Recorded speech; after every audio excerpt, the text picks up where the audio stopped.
America, my name is Osei-Frimpong. I come to you every Monday and Thursday. On Monday, I try to talk more about relationships, and on Thursday, I try to talk a little bit more about politics. And today, we're going to talk about the bell hooks problem. And the bell hooks problem is fascinating. If for no other reason, then she's very famous. And a lot of people look up to her, and I think she's also profoundly confused. Now, I'm going to play two clips. The first clip is her just kind of lamenting about how she's looking for love, but everywhere she looks, it's patriarchy.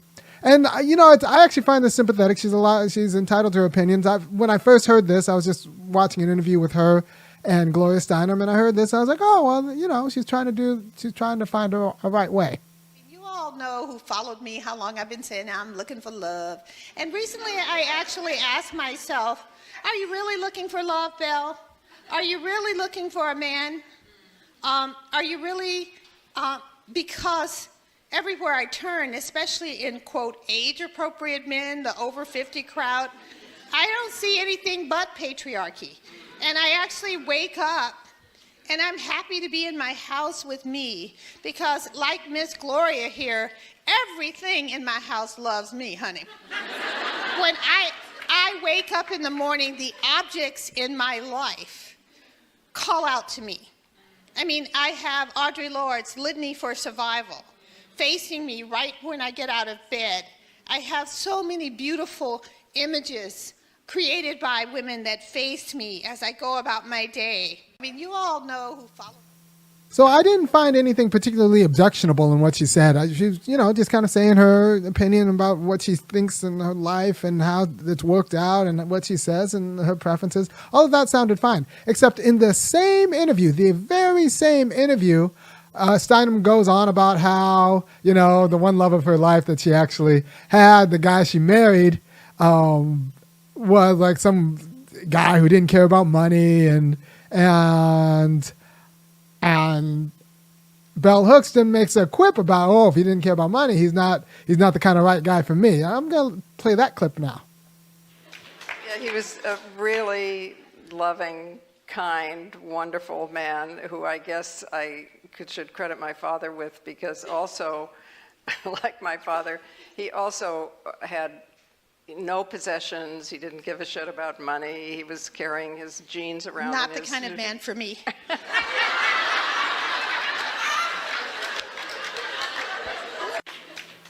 So that is a great recipe for dying alone. Maybe surrounded by cats. And, I don't know what to say. You can be an anti-capitalist. You can be an anti-patriarch guy or woman. And then you can't also then poop on guys who don't care about money. Because if you're Bell Hooks, why do you need a guy's money? Like, why does it matter? You're Bell Hooks. You have royalties coming in from, the children's books and all of your speaking fees. You need a guy who's going to rub your feet when you get home, maybe cook dinner, be nice to you. But you want a guy with money, and then you're in America, and then you're surprised when the guys with money in America who are spending time with you are jerks.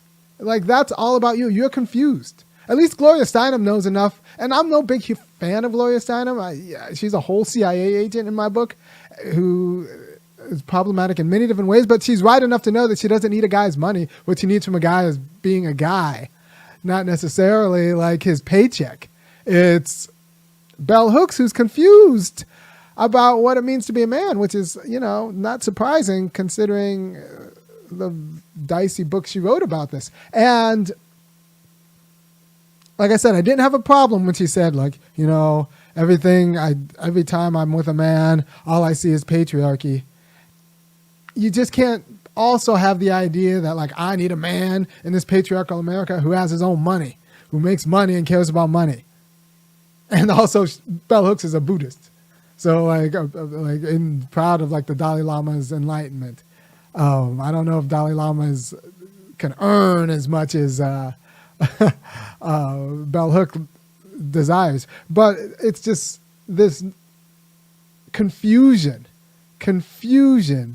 that's popular among her set about what she wants and why she wants it. And like I said, at least Gloria Steinem knows that she needs a man, or would like a man, or enjoys a man that doesn't necessarily care about money. And Bell Hooks, with her very loud anti-capitalism and very loud anti-patriarchy, is like wants a man with money, and is surprised when the man with money is a jerk. And I just have to say, how do you think he got money? By being a jerk. And if you think you need some guy's money and you're Bell Hooks, like either you're bad with your own money because you make pretty decent money, or you're just confused about what men provide or what partners provide. Like I said, you need a guy who's going to rub your feet, work out them corns, and then cook you a low salt diet. Get your health up, and be happy to see you when you get home. But you don't want that guy. You want a guy with money, and then you're gonna complain that guy with money is a patriarch when, you're confused. And look, this is all in the same interview. I'll even give timestamps. The first one was about at 32 minutes in the interview, and I'll put the interview in the description of this video. The first one is at 32 minutes, and the second one is at 50. I started at 54. 54 minutes, and that is just them talking. I don't put these words in her mouth. You can make it make sense, but like this is Bell Hooks setting up a lot of women for, cats to be single.